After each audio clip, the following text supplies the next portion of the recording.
Hi, everyone, and welcome back to Build Your Future, the Property Developers Podcast. Today, I have on the podcast Tony Walker. Tony is the founder of Help Build. Hello, Tony. Hi, Tommy. Okay. Yeah, very well. Yourself? Yeah, good. Thank you very much. Great. Thanks for coming on. And it's something that I've had a few different property professionals come on the podcast over the past month, and we've covered kind of brokers, architects, accountants. And so it's really good for someone with the cost experience from you, kind of the QS side, to come in and kind of talk to our listeners a bit more about the build side of things. And so I'm really interested in getting into a deep dive of that today. Yeah, no, it's great to be able to talk about. And to be honest, I hear about a lot. I find a lot of the training and a lot of the events. It's always about finding the deals. It's always about how to finance them, how to get them, which is all obviously really, really important. But there's not that much when it goes to the build costs. And I think that's where, like, some people love that side. And a mutual friend of ours has also said he hates it when it gets to that stage. The buzz and the excitement's gone. It's all about finding a deal, securing a deal, and then when it gets to build stage, there's just no excitement. There's no interest in it, but you can make or break the projects from small refurbs to ground up. It's so yeah, I do enjoy talking about it. It's what I know. So yeah, it's nice to be here to talk to you. Good stuff. I think it's about just finding what your skill set is, as you kind of said there, kind of our mutual friend, and equally myself included, where I enjoy the deal. I enjoy looking at sites, doing the appraisals, finding opportunities, speaking to agents, landowners, putting the contracts together, obtaining planning permission. That's kind of my skill set, very much kind of the front end side of things. And then when it comes to the build, I'm happy to either sell it on and not focus on the build, or partner up with a contract that I can rely on, because the build can be a complicated beast at times. And it's not something that I'm truly passionate about. So I think it's important to just find the right people with the right skill sets around you. I couldn't agree more. We're starting the process and doing something for us personally for our family home, and I'm dreading the next 12 to 18 weeks of doing that bit. I hate this, but I just wanted to get started. I want to get the tools out and I want to get involved. But it's really interesting. Like, for me, this bit, I like hate every second of it. I just want to get on and do it. But yeah, you find your skill set, and as you said, if you don't enjoy it, or you don't know about it, don't attempt it. Get somebody else. And then it's funny, actually. I usually have quite a few conversations with people going new into it and go, well, if you don't know it, sacrifice a little bit of your profit to employ a project manager or somebody else like that who can help you, and be really honest with them and just say you want to learn, you want to understand it, on that side. But it's amazing how many people go, it's easy. The trouble is, there's too many TV programs on now what tell you that it's really, really easy. It isn't complicated. Like, I really don't believe it's complicated. I think we overcomplicate it, in certain ways, and it's just about organization.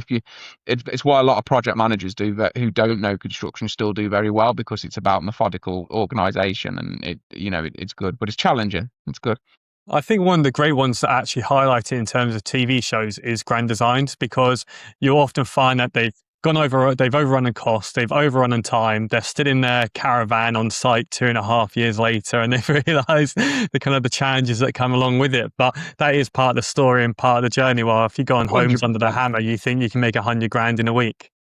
Oh, 100%. It always makes you smile, Archie, because you can kind of preempt you where it's going to go wrong, and all that sort of thing. But look, it's good, and I think you've got to try and enjoy the process of it as well, because people think they're going to go into builds and never have an issue, or never need the contingency, or there's not going to be problems to overface. Now, there could be simple problems, there could be really complicated, but just embrace it and enjoy it. It's part of the journey. As you said, you don't necessarily enjoy it, so you'd much prefer to sell it on and move on to finding the next deal. But if you are going to do the build and you are going to embrace it, just get involved in it. You don't find many industries like the building and contractor industry anymore where you can still have a really, really good laugh with the guys. And I've genuinely made best friends out of the industry over the last 18 years, and it's a great industry if you embrace it. You just touched on there the 18 years. So tell me a bit about kind of your experience and how you then evolved that into creating Help Build. Yeah, it's a funny one, really. for talking about grand designs, I wanted to be an architect ever since, like, I think I watched the first grand designs when it came out, and I used to watch it with my dad on a Wednesday night. I used to be so excited for 9 p.m. and it started, and I used to love it. I just wanted to be an architect. I went on work experience. I've still got my drawing actually of what I did in my work experience. That's what I wanted to do. What I forgot about was how intense the educational pieces, and I didn't actually quite like physics. I didn't really like maths, but I was good at graphic design. Well, the two elements didn't pay for me, so anyway, I didn't end up doing that. I quit school and I fell back into merchanting in the building world, and I joined Travis Perkins as a management trainee. I went through the merchant background, got my way up to manager level, and really enjoyed it. Spent years working with tradesmen and understanding it. Did sales roles, being on site, understanding all the products, loved it, and then had a chance to flip and go on to the opposite side and work for a contractor. Went there as a buyer and basically ended up heading up the firm. We did projects from £5,000 small refurbs to £1 million commercial developments. Everything from estimating right at the start, and that when we come on to help build in a minute, this is so important that I used to estimate from the start, win the projects, manage the projects, and deliver them. And that's a very different estimator mindset because you understand then about the flaws, you understand what goes wrong, you understand the challenges and all those sort of elements. So as I got that, I always wanted to own my own business, but I didn't want to just be a builder. It's such an intense job, and I'm handy. I self-built my own extension. I do all my own jobs, but I'm not a builder. So I was like, right, what can I do? And I saw a big gap in the market for consulting to contractors initially with estimating, QS project management services and procurement through my knowledge of materials. And then I fell into the property development side, and I actually realized that very, very closely linked. And so I started offering services to both of those sides. And what works really well is I'm doing estimates and running projects and buying materials and doing QS services for contractors. That's part of it. So then when I'm supporting property developers and costing their developments, it uses rates what my contractors are using, which is a really nice skill set to have because those are backing up. So when people ask me how accurate you are, well, we're really accurate because we understand what the contractors are charging right now. We understand where materials are. We understand where the price increases come in. So that then when we're supporting the developers, we're actually very, very accurate, and we understand how to support them from a consultant's point of view. That's really good. I think the fact that you have that experience of working with the contractors and following it from start to end through that fruition process, and the fact that you've done your own bits as well, you can then start to put yourself in the developer's shoes, and you can actually ask them questions that they themselves might have missed or not even considered. Yeah, it's exactly that, and it's always understanding what's in the ground. And if it's a ground up development, as long as you build to your specification, you can pretty much preempt all your costs in your ground up developments, apart from the ground. But actually, you could spend a small amount of money up front and still know what's coming in the ground, but so many people don't. And that's where you're going to lose money. Any contractor will tell you that's where the money goes. So as long as you stick to spec, you can pretty much. And if I do a bit of guest speaking and stuff like this, and I always harp on about this, having a really good measured schedule of works is your business plan for your property. And I always say that you wouldn't go and invest six figures, 100 grand, 250 grand, 500,000, 1 million into a business without a business plan. But so many people go into property and think they can just throw the money at it and it just happens. And I always say right from the start, right through to the analysis at the end, having a good schedule of works line by line for each category. If you're doing this as a business, is so vital because once you've completed project one, you can move on to project two and you start to develop your own rates then. But it still, scares me a little bit. And that's not just plugging my own services. A lot of people after they've done the first 5 or 6 could do their own schedule of works and their own costing and know where they're coming from. But it's so vital just to make sure you do that. It's really, really important. It's your business plan, so don't skip it. That's all we really touch upon. That what you covered there is the practical elements. I think a lot of people will go and do a property investment course or something and they'll pay X couple of £1,000s. But what they're really learning is they're learning the theory and the tools to get into a particular investment, be it buy-to-let, HMO, new build development, etc. They're not actually giving the practical tools and advice because for me, I'd always say that is stage 2. If somebody's just kind of getting into it and then you bombard them with everything, then it ends up becoming nothing because it's just too much information. So I do Hmm. understand the role that the courses play in kind of giving them the theory and getting them Yeah. up and running. But this is what we talk about. This is kind of stage two. Now you're actually hitting the ground running, and you need these practical elements to create an actual successful development.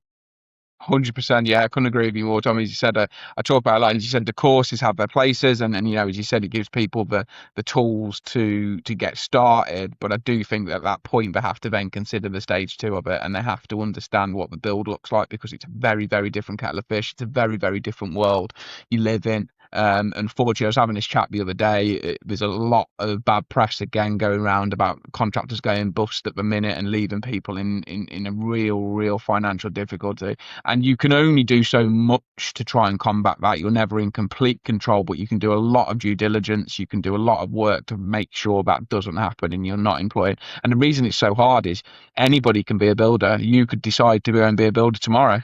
You don't need to prove anything at all. If you're good at branding, you're good at selling, you can go and be a builder tomorrow.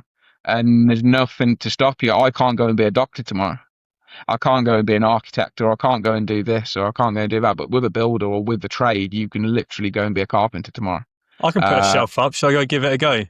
100%. You're amazed. That's how I started. I built an extension point at shower pump. So it is exactly that, though. But I'm not, and this is not me slating trades. There's a lot of very, very good trades out there. But the reason I say this is, electricians and plumbers and gas safes are a little bit different, because you do have to be qualified, and there's ways of checking that. But your general builds, most of the guys who are out there are just really experienced and really, really good. But it does open the can of worms of, how do you know they're good? How do you know they're trusted? So you just have to go a bit more old school, and not just rely on Google reviews, but get your references from previous clients, and ask to go and see some work, and you'll start to understand payment terms are another big one. I'm not a massive fan of deposits. I don't mind small deposits off trades if it's a big project, or material deposits. But again, make sure it's invoiced correctly. If someone's asking you to pay for materials up front, get an invoice with it on, or say, I'm happy to do so, but can I pay the merchants directly? It doesn't matter either way how you do it, but there'll be still a amount of people who, just transfer me 25 grand tomorrow, will you, for materials? Like, you'd never do that with anybody else, but it still happens in building. If you're doing it, just ask for an invoice, which is it covers you and the materials are delivered, and stuff, and just be really, really clear right at the start before you enter any contract or any works with a builder, is what's the payment schedule, what does it mean, and for both parties, make sure they're looked after, because it also needs to look after the builder as well. You can't take on a 100 grand job and expect to only pay 10 grand in month one and the rest on completion. Massive fan of doing proper valuations, but it's not everyone's cup of tea. So at least a good scheduled payment where there's enough at the end that the builder's been paid for his work, what's been done, but also that the client's got enough to go, well, this isn't complete, and just a really good fair. And if you're not comfortable with doing that, that's where a QS or a project manager or even an architect can come in and help you, maintain that relationship. I've heard stories in the past where people have got the builders in, they've come and done the quote, happy with the quote. They then put down a 10, 15 grand deposit and then just don't hear from the builder for a month, 2, 3 months. And I actually have some family friends that something similar happened to, and they ended up finding the builder's address on company's house and going knocking on their door and saying, what's going on, sort of thing.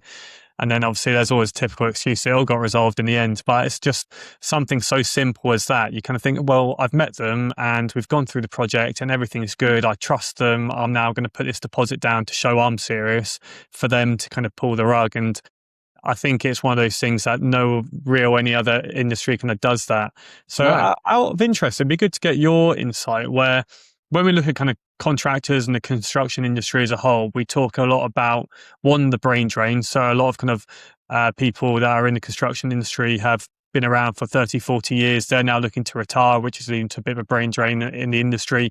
And then equally, because of Brexit, a lot of people obviously move back into the European countries. And so you see a lot around a lack of quality labour within the area. Is that something that you're kind of seeing? And I know that obviously the government are pumping a lot more money back into apprenticeships, so it's something that they're obviously trying to address.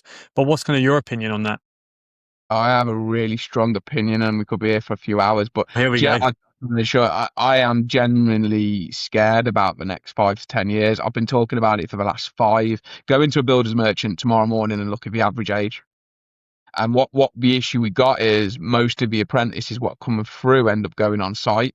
They're not learning the real valuable skills of, what happens in renovations, what happens in the traditional skills, which we're talking about the age of a builder who's looking at retiring because it's so hard at the minute. A lot of them are going, you know what, I don't need to do this anymore. I'm done. And these are the guys who need to be passing on the skills. And we're in real trouble, like real trouble. I don't know, COVID, there was a labour shortage. That was nothing compared to what's coming. It's just not happening. But it's such a golden industry, and until we start attracting people into it in the right ways, and the way I describe it is the industry is not sexy. So who in their right mind is going to want to get up and be on site at 7 a.m., 7:30? It's absolutely emptying it down. It's muddy. It's horrible. You're there all day. There's a smelly portaloo in the corner, and you're in your traditional building site. Or you can go and earn double the money at Aldi and stack shelves.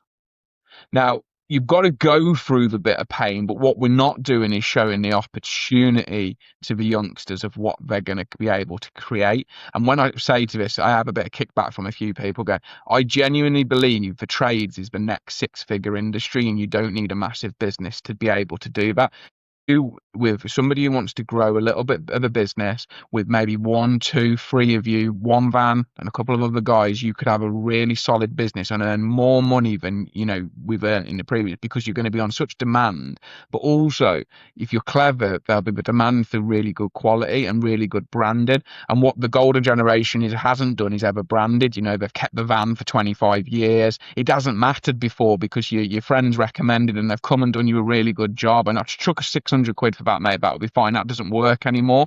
So people want branded quotes, we want social media presence. But what we can give the youngsters is a business, but a really good business where they don't need to go and spend a load of money at university. They can go and get the trade, they can learn on tools, and we can make it more attractive. There's a bit of pain to go through, but there's a hell of an opportunity. And then the next bit, I do a lot with Roma Finance, and they love contractors. One of their favorite type of client is a contractor going into development, because they understand it so much better. The bill costs are no, they understand the industry. So actually do your 10, 15 years on site working for clients, doing the hard work, getting rejected, having the client ring you up at 7:30 because they've changed their mind, and all that. Go through that, but actually start to build yourself a nice bit of a pot. And then you can start to go into the property developers. And I genuinely believe good contractors make some of the best property developers out there. And, I'm not on about building the next Taylor Wimpey, but buying a plot of land and building a couple of houses, renovating a few houses, having a few buy-to-lets. By the time you're in your 40s, you could have a really nice little side business going with your property development, but also have the skills and the trades to keep on going. But we don't promote that. All we promote is you need to go and get a trade. Why? Not a nice, attractive job. I can go and get a much better job doing TikTok videos. Or, well, yeah, you can do the TikTok videos on site, and you can have, but we've got to change the whole persona of what a trades person is. And this goes out to females and males, and make it look more attractive, because it is a fantastic industry to go in, and people can have some really good businesses. There's, I spoke to a guy yesterday as a new client, and he solely does extensions. He can't keep up with the phone calls, let alone the quotes. So, we're not talking about having to build high-rise flats in the centre of the city and have a multi-million-pound business. You could have a really simple, small business and have a great thing ahead of you, but we've got to do something about attracting that. Yeah, I think attracting talent is definitely a key thing there. Equally, I have some friends that are tradies, and the day rates that some of them are on is absolutely staggering. So there is a heck of a lot of money. A friend of mine, for example, is an architect, and he's actually retraining. He's going to night school to learn to become a plumber, because he's concerned that with the way AI is going and it's taking over a lot of jobs, he's like, everyone's always going to need a plumber. A plumber is always going to have a good kind of a staple job to have. And so it's just really interesting seeing someone who's an architect, who's trained for years and gone into loads of debt at university to become an architect, and gone, well, actually, I'm not too sure in this market. I might shift focus and just add an extra string to my bow and become a plumber just in case. And then what a person, what a businessman he's going to be, because he understands all the rules and regulations and everything from a design point of view. Probably be able to do some drawings at the same time for his clients, and that's going to be a great niche. I'm exactly the same. AI is coming for people like me who do, but on the flip side of that, AI can make a tradesman's life so much easier. You don't need the dashboard of receipts anymore. You don't need to worry about, putting quotes together. There's systems coming out there now which can do all that for you. So AI for the tradesman, but yeah, it's really interesting. I think the industry's going to change, well, the whole country's going to change, but massive believer, as you said, we're hundreds and if not thousands a year away from a robot coming into a house and repairing a leaking sink and building bricks. I know that they're making robots to build brick walls, but it's not going to happen. We're talking trades are a safe bet, massively safe bet. If you think about it, people are worried about AI taking over the employment. What are we massively short of? Contractors and trades. So there's a really good opportunity, but I think you've got to get on that soon and be on that train and get that experience, because I think if you get to that when it becomes flooded almost, if you've got that experience behind you, you'll be miles above everybody else. Yeah, I completely agree. It's funny how quickly, especially with AI, the market shifts. I know people that have gone and trained in kind of computer science, for instance, coding.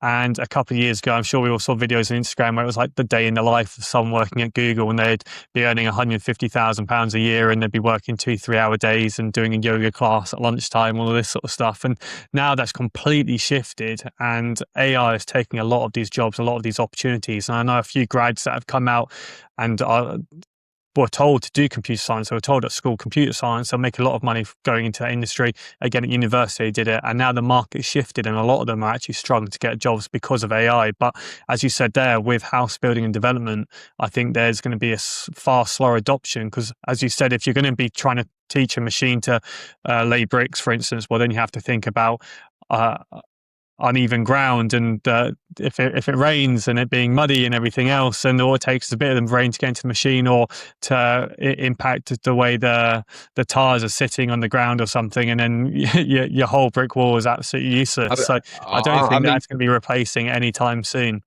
the construction industry's in the dinosaur era when it comes to technology and everything. I mean, when I was in merchants, we tried to implement online ordering systems, and it was like we were trying to get them to honestly make a computer. All we were asking them to do is, can you order online? Do you want to try order online? They don't like it. It's such a people-orientated industry.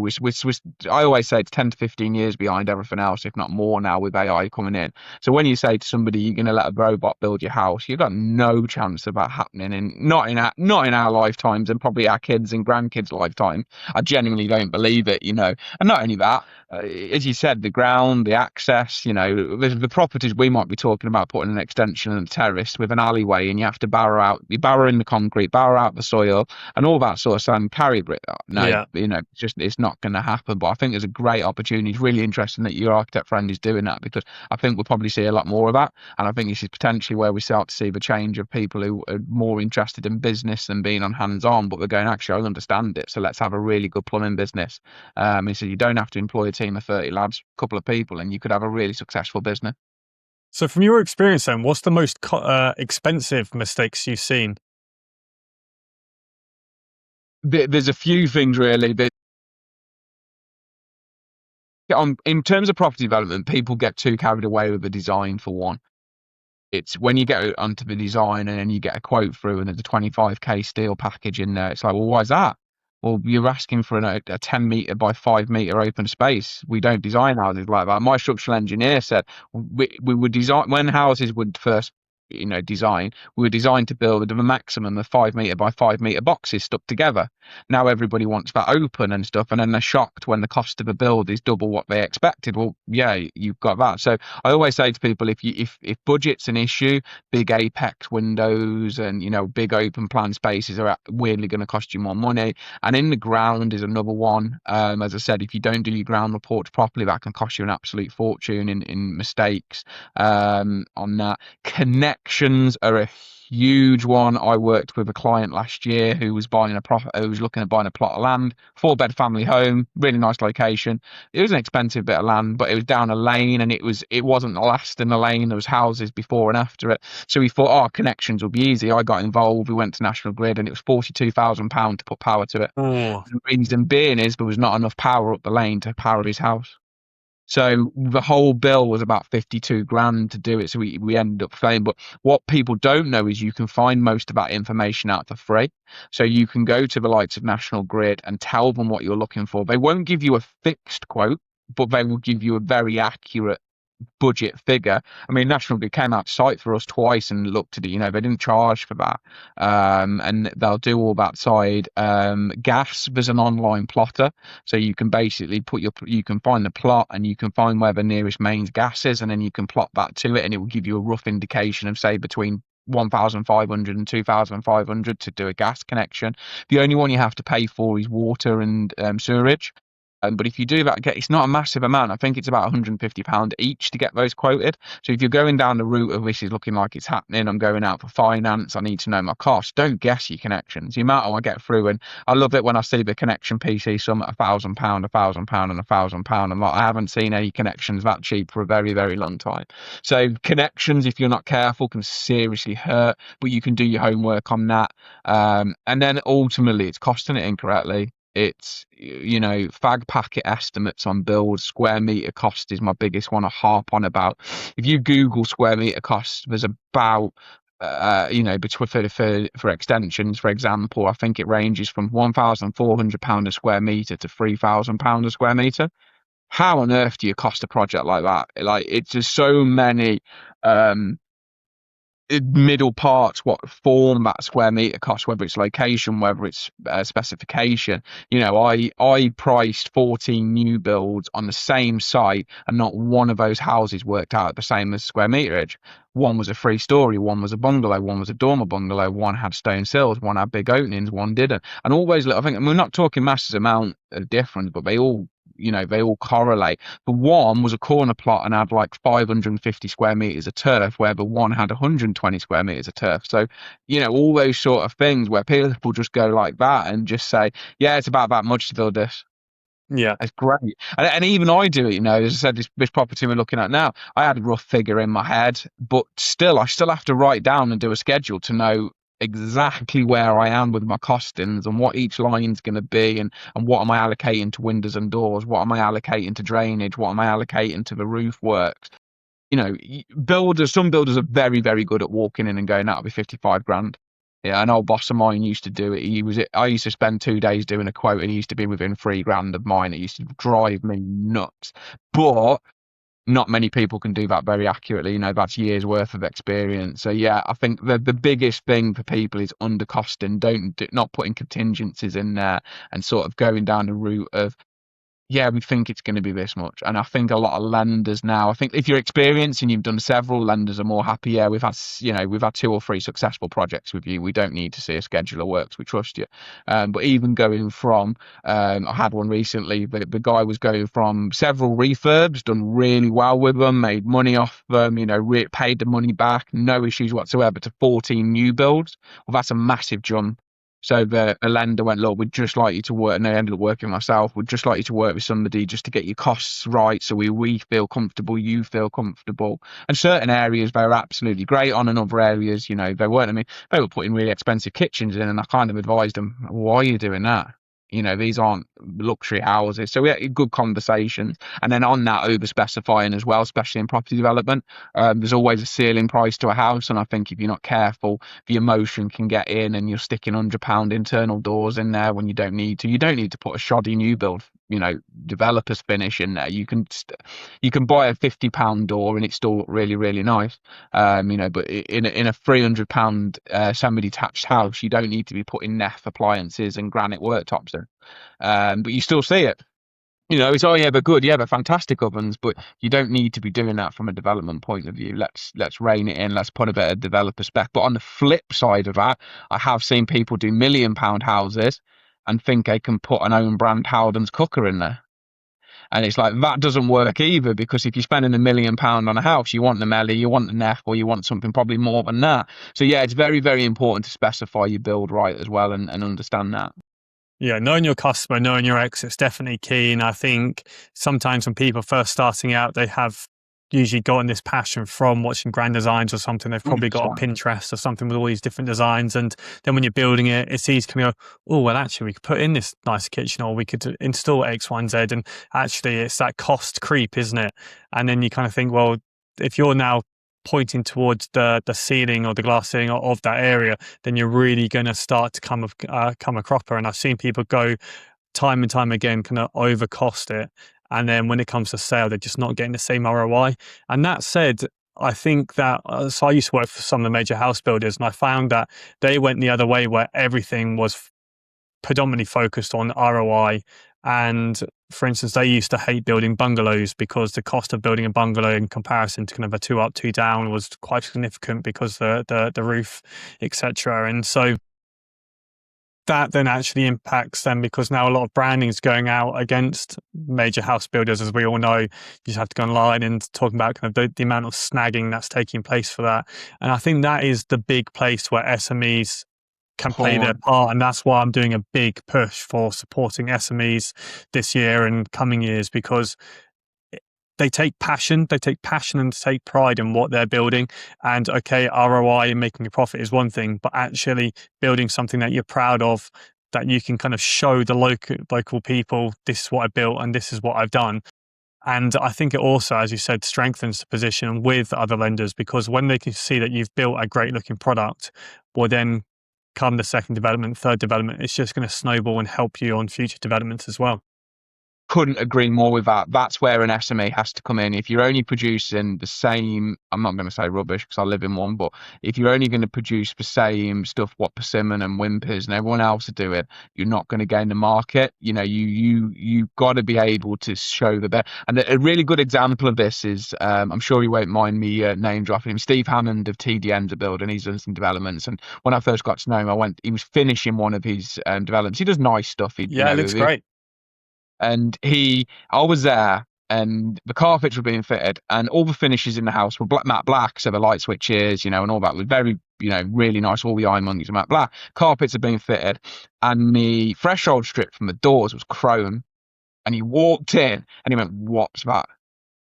I went, "It was chrome." He said, "I ordered black." And a few of the guys are like, "Look, Steve, we've got to complete tomorrow. It's no one's going to notice." And let's face it, me and you probably wouldn't really even notice. And we're in the industry that when you first look around a house, you probably won't notice it till 3 months been in. And he made them go and find matte black carpet strips and replace them. And he was like, it's got, now actually the whole cost of that wasn't much more. We weren't talking, £100, probably £1 a length different. But he was like, no, the finish, because as you said, when you go on to the next one, I want my developments to be known of a high quality finish, everything matches. And that was just a little thing. So that was right at the end. So I can imagine how Steve is throughout the project. And I think that's so important to be able to say, no, as an SME, it has to be right. We have to think about the little wins we can make, and all the little things. As I said, don't go overspending on appliances if you don't need to. But actually, on the flip side of that, if you do put a few fitted appliances in which aren't going to break the budget, you might be that little bit better. And putting an outside tap in, for example, you'll know if you've worked for the house builders, they charge, I think it's £250 to add an outside tap in. It's £25 maximum to put an outside tap in at first fix and second fix stage. Put them all in. Do it at that stage, so that, because it is those little things what stick in buyers' minds. Oh, I don't need to go and put an outside tap. Oh, there's already down lights in the bathroom and the kitchen. I don't need to pay extra for them. They're all little things which do not break the bank, but just give you that little bit of level above all the national builders. I'm amazed at the things that are put into the additional specification that you can choose or opt to buy. But I think that also comes down to the monopolization of the market, right? We can all kind of look at the big kind of 5 major house builders, and they do dominate the majority of the market. And I think the government are aware of that. And I spoke to Homes England recently that are starting to do a lot more grant funding to SME developers. And I have them coming on doing a presentations in the near future as well. Because I think they're kind of saying that if they don't support the SME developers, then all you're going to do is just create more monopolization in the top of the market with a lot of the mergers and acquisitions that have taken place over the last few years. What used to kind of be 10, 15 major house builders are now 5, and that's probably going to get even smaller at the top as well. but then you're putting a lot more reliance on these major house builders to deliver on these housing. And if one or two of them decides to sit on their hands or delay certain things, then the government are going to miss their targets by quite a significant amount, more so than they are already. And it's going to get harder. We've had notification that they're not calling it. They're changed. I believe what's happening is they're not calling it SAP calcs anymore. It's sort of like new homes, new energy homes or something like Shafana. But basically, they're changing the scope. And they're about to make it even more expensive because they want them even more eco-friendly. So they're wanting thicker insulation, they're wanting all that. Now, that doesn't, and this is where I do side with the major house builders and everyone else, they can't charge more for it. No, they It's can't. just, nah. So it's like it is not. It is still not that profitable, and they're now going to throw in the mix that they want the houses to be even more energy efficient on a gas boiler, but that's another thing. But yeah, they're doing this, and that's coming in this year. I think it'll probably end up being announced this year and coming in back end or following year. But again, they're making it so more difficult to do that. So when is the first big house builder going to go? It's not worth us doing this. Yeah. We Well, with can't the build regs that came through in 2023, at the sites that we were working on, we were trying to push things through in terms of planning, so then they didn't have to be encompassed in the new building regulations. And as you're right there with ground source heat pumps, for instance, they, from a consumer's point of view, you can't charge more for that because it doesn't. They believe that it doesn't add extra value to it, so then it's a cost that has to be absorbed from the developer. But actually, it just comes off the land value essentially, because that is now a new cost that every developer has to pay, and so it's not like someone can do a workaround and try and avoid it. So the only way around that is it simply has to come off the land value. Yeah. And I think agents are starting to wise up to this. There was obviously kind of conversations about, can you fit it into your margins and everything else. But agents now, I'm seeing, are going back and having conversations with landowners and managing their expectations, which is nice to see. Yeah, 100%. It's got to come from somewhere. Those savings have got to come in. It'd be interesting to see what the new regs come in and how much. Apparently, it's not going to affect renovations as much, because it always used to be a bugbear of mine that you have to put an extension on there with 150 mil cavities. Yet the existing house is a 50 mil cavity with nothing in the floors and nothing in the. But yeah, apparently they're not going to enforce it on refurbs and extensions as far. We'll believe that.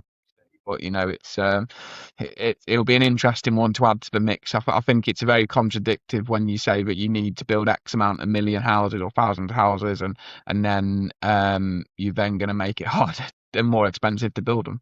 But that's my opinion. That's also the government, isn't it? They say one thing and then actually put certain hurdles in the way that make things more difficult. I was reading some recent details about how they're expected to miss their target of building the 1.5 million homes by about 45-50%. And so if forecasts are already coming out already about how far behind they are, I think they did 200,000 homes last year, so missing it by a third essentially.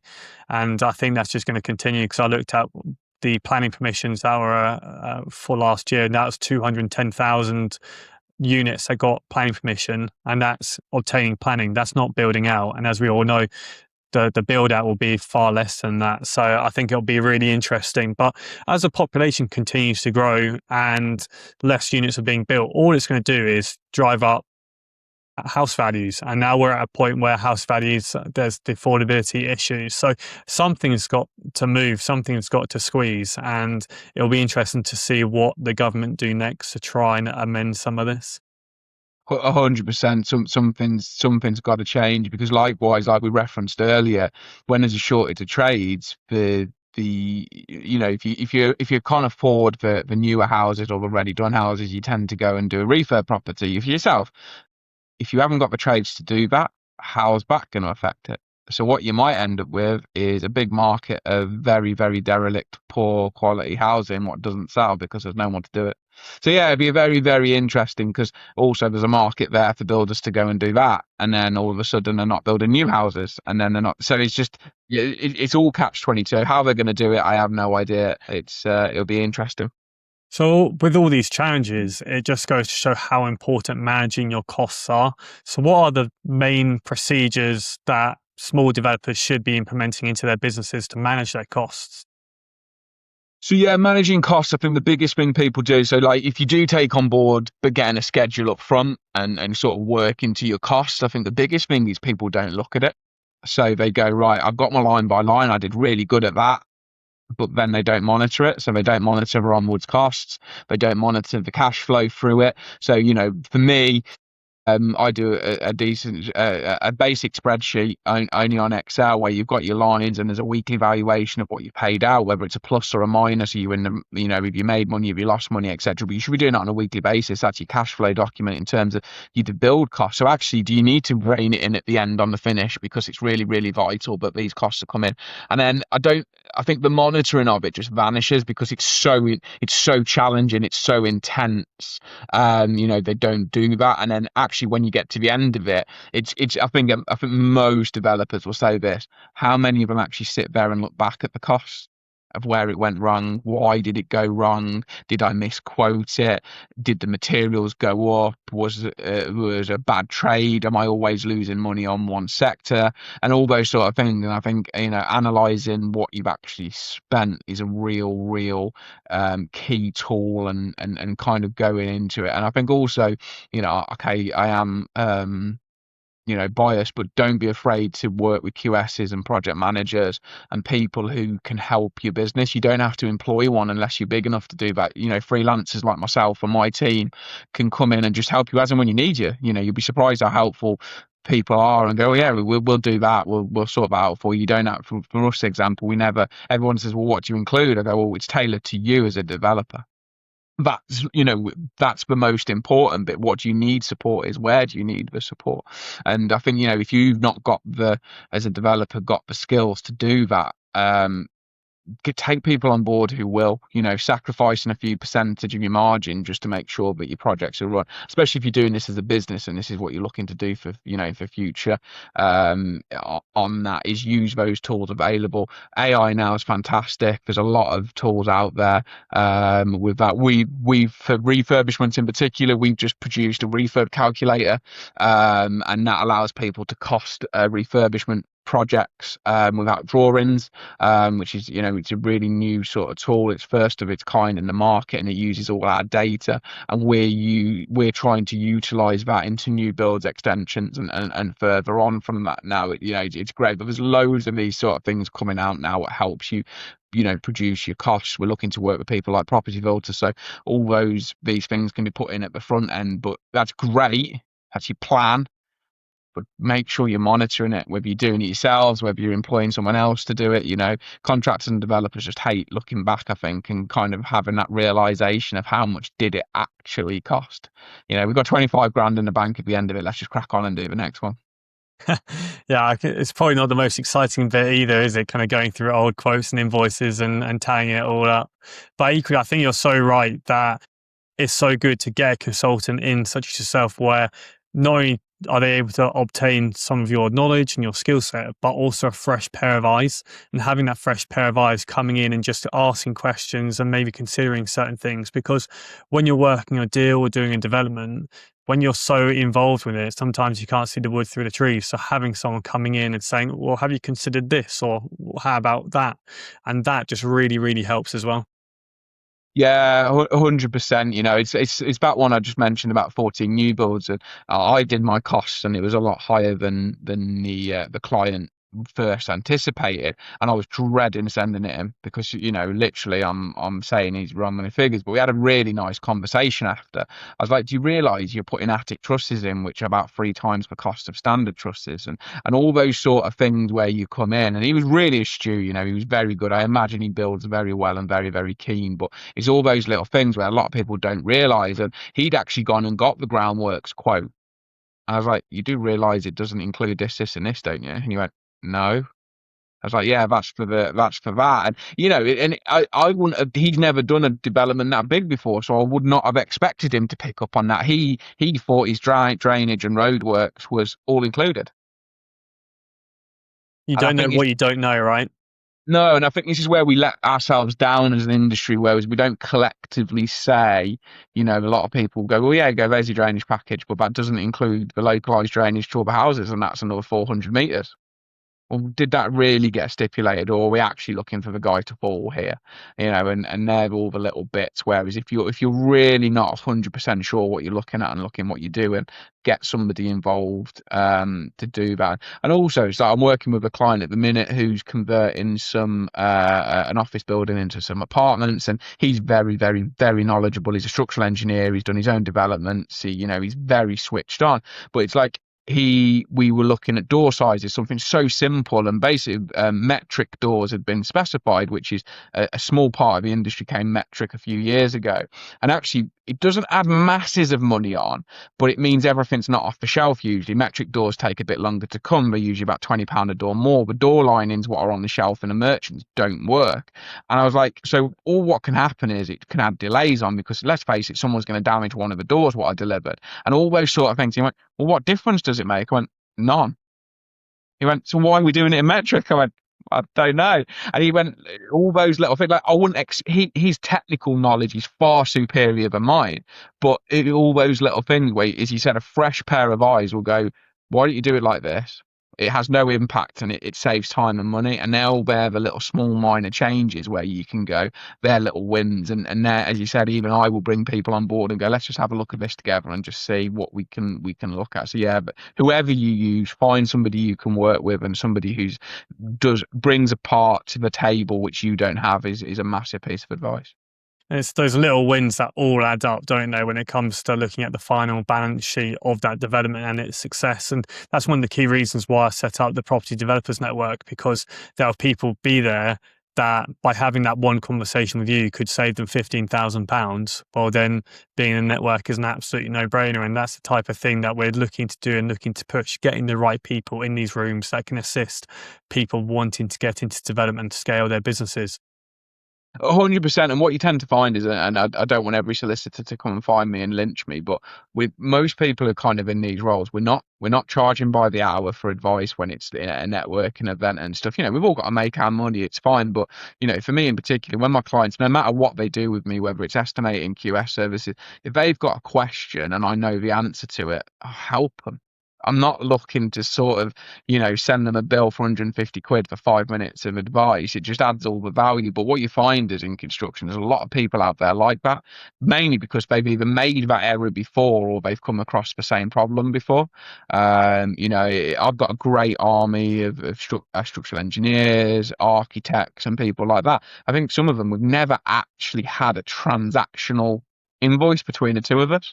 But likewise, every time someone asks me for a recommendation, I push them onto that person. I push them on, and they've done the same to me. And we do all that type of thing. But actually, if I need a bit of advice, I'll ring them up and they'll help me. And likewise, it just helps versa. And having that sort of network of people and events like yours, Tom, is crucial to that, because you'll find the people who are willing to help you.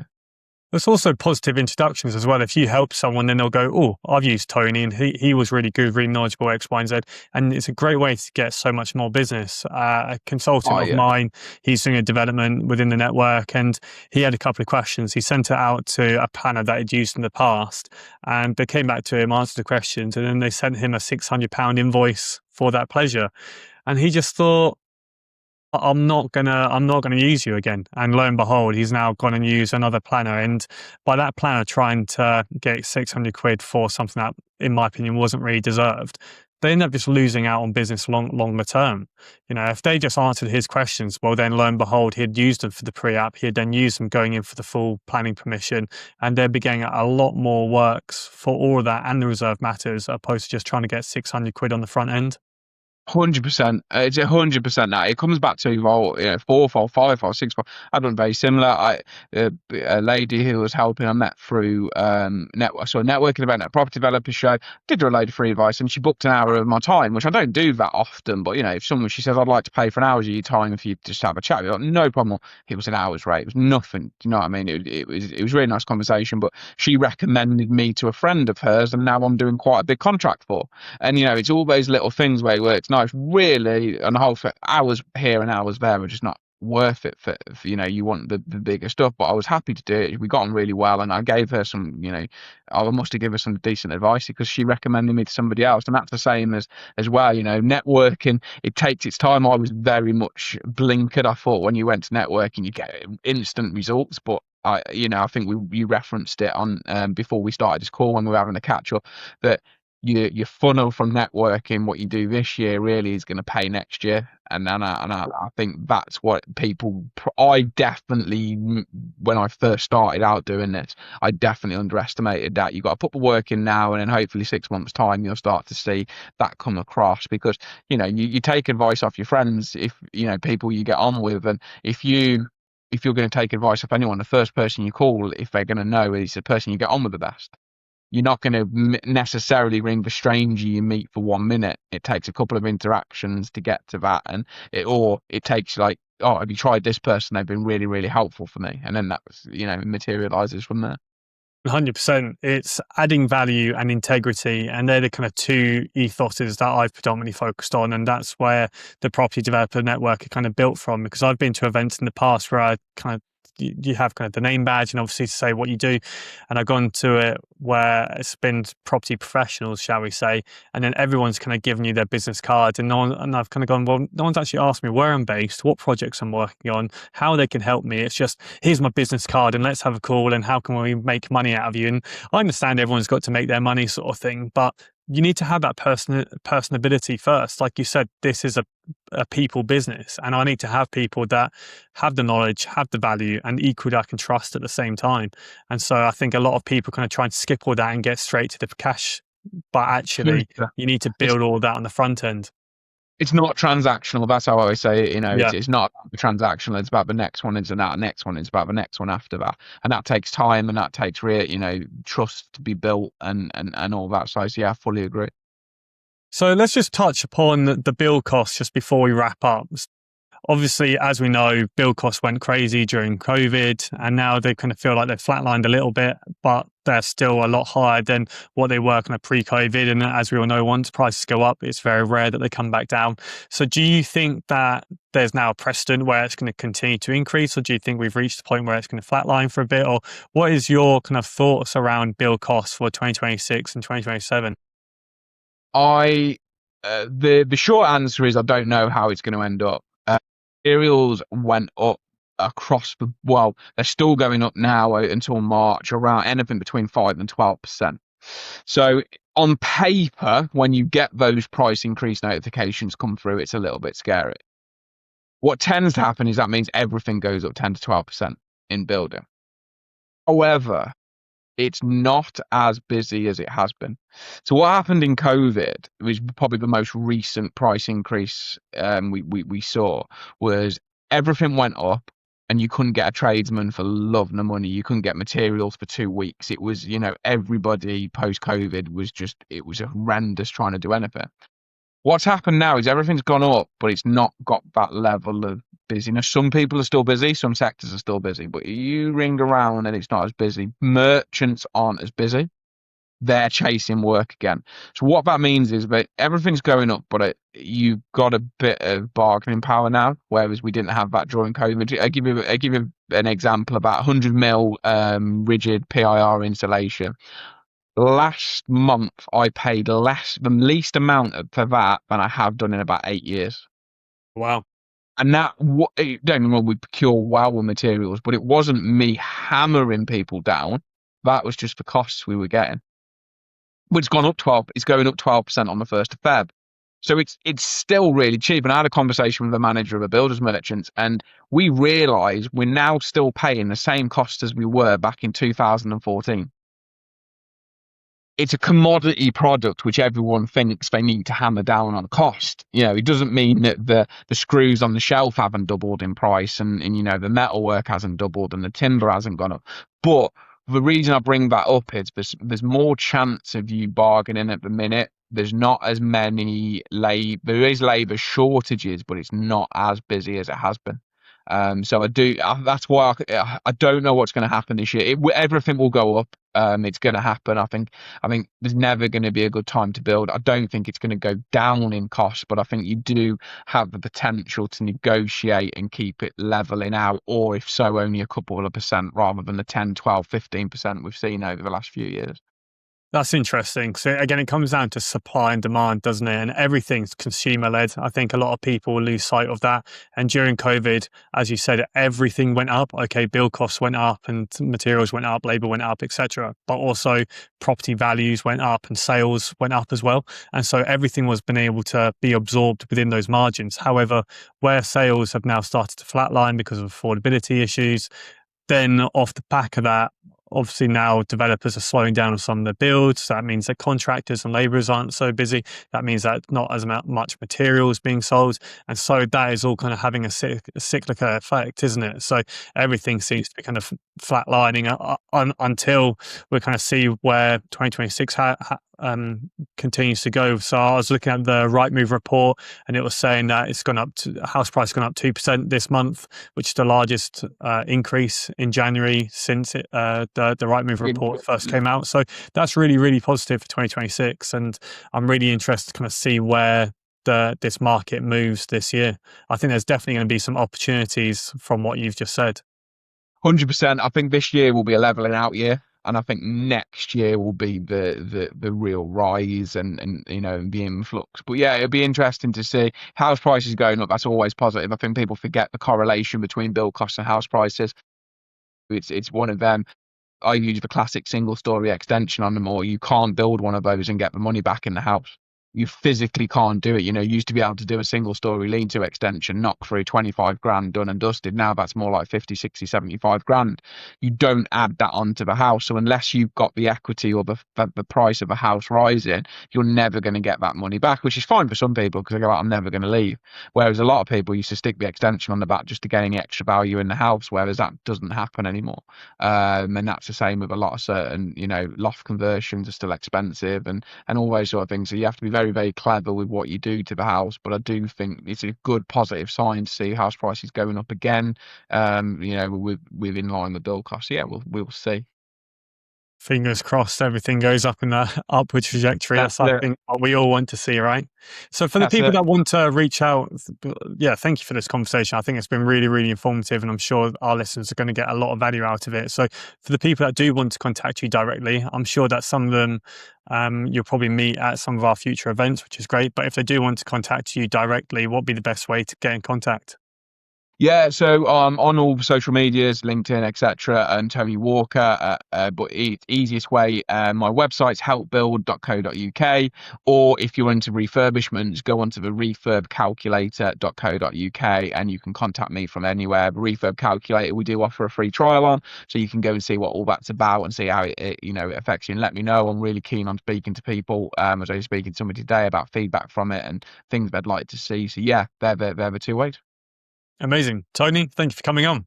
Thanks so much, Tommy. Pleasure being here.